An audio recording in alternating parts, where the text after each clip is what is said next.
আমাদের যত ধরনের ব্যবস্থা নেওয়ার কথা আমরা সব ধরনের ব্যবস্থাই নিয়েছি। এখানে যেন সবাই ভালোভাবে ঈদের নামাজটা পড়তে পারে, এই জন্য ধরেন যে তাদের অজুর ব্যবস্থা করা হয়েছে, কারো যদি কোনো পানি ঠানি খাওয়ারও ব্যবস্থা করা হয়েছে, সব কিছুর এখানে ব্যবস্থা আছে। কেউ অসুস্থ হয়ে পড়লে যদি তারও কোনো চিকিৎসার দরকার পড়ে, ওখানে চিকিৎসক এখানে আছে। এবং এখানে কোনো জানামাজ মনে নিয়ে আসার দরকার নাই, যে এখানে সবার জন্যই কিন্তু কার্পেট বা নামাজেরই ব্যবস্থা আছে। তো আপনারা ভালো থাকেন, দোয়া করবেন আমাদের জন্য।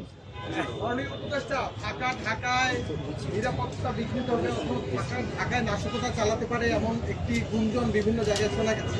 এই বিষয়ে আপনাদের নিরাপত্তা ব্যবস্থা? শোনেন, গুঞ্জন সবসময় গুঞ্জনই থাকে।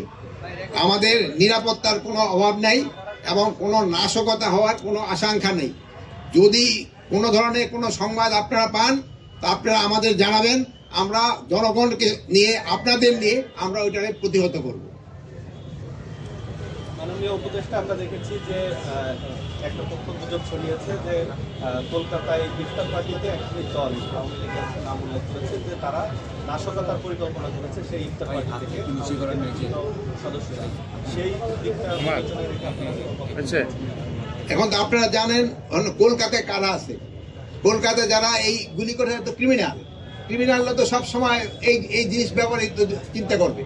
তা আমরা এই ক্রিমিনালদের এগেইনস্টে কি ধরনের ব্যবস্থা নেওয়া যায় আমরা সেই ধরনের ব্যবস্থা নিই। আপনারা সবাই ভালো থাকেন, দোয়া করবেন।